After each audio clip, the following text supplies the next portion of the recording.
Ancient world. Two civilizations stood on a collision course that would change history forever. One was the mighty Persian Empire, vast, rich, and powerful beyond imagination. The other was a collection of small Greek city-states, divided by politics, rivalry, and pride. What followed became one of history's greatest conflicts. The Greco-Persian Wars. The story begins with the rise of Persia. Under King Cyrus the Great, the Persian Empire expanded rapidly across Asia, conquering kingdoms and bringing countless nations under its rule. Soon, Persia became the largest empire the world had ever seen. When Persia conquered the Kingdom of Lydia, the Greek cities of Ionia on the coast of Asia Minor also fell under Persian control, though allowed to keep their culture. Many Greeks hated foreign rule. Resentment slowly grew into rebellion. In 499 BCE, the Ionian Revolt erupted, led by Aristagoras of Miletus. The Ionian Greeks rose against Persia, Athens, and Eretria, sent ships and soldiers to support the rebels together. They attacked and burned the Persian city of Sardis. The flames of Sardis enraged the Persian king, Darius the Great. He swore revenge against Athens and ordered a servant to remind him every day, "Master, remember the Athenians." Persia crushed the revolt after years of brutal fighting. But Darius wanted more than punishment. He wanted Greece itself.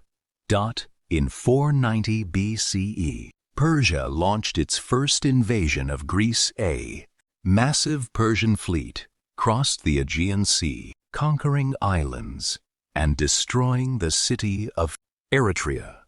Then the Persians landed at Marathon, near Athens. The Athenians faced overwhelming odds, outnumbered and outmatched. They stood alone against the greatest empire on earth. But under General Miltiades, the Greek hoplites formed their battle lines and charged. The Battle of Marathon became legendary. Greek soldiers slammed into Persian forces with terrifying force. The Persians, shocked by the aggression and discipline of the Athenians, began to collapse.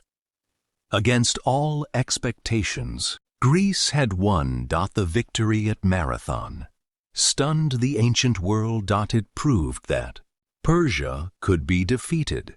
But the war was far from over. Before Darius could launch another invasion, he died.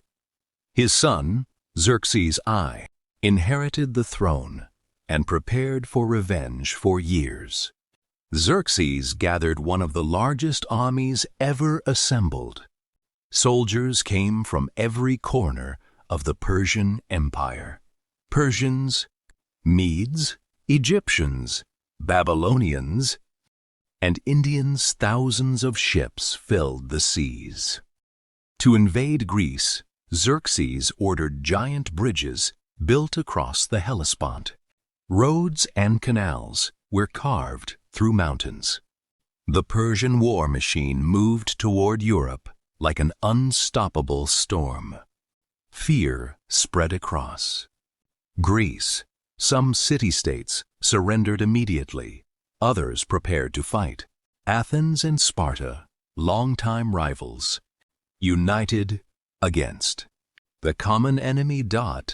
Then came one of the most famous battles in history, Thermopylae. In 480 BCE, Spartan king Leonidas led 300 Spartan warriors, alongside thousands of allied Greeks, to defend the narrow pass of Thermopylae. For days, the Greeks held back the enormous Persian army. Wave after wave of Persian attacks crashed against the Spartan shield. Wallen failed, even Xerxes, elite. Immortals could not break the Greek defense, but betrayal changed everything. A Greek trader named Ephialtes revealed a hidden mountain path to the Persians, allowing them to surround the defenders, knowing defeat was inevitable. Leonidas ordered most Greek troops to retreat. He and his Spartans remained behind. The final stand of the 300 became immortal.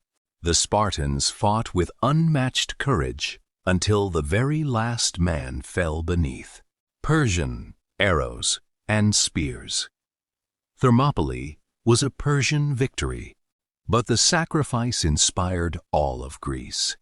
At sea, Greek fleets fought the Persians at Artemisium, while Athens prepared for evacuation. Under the leadership of Themistocles, the people abandoned their city. Soon, Persian forces marched into Athens and burned it to the ground. Smoke covered the sky.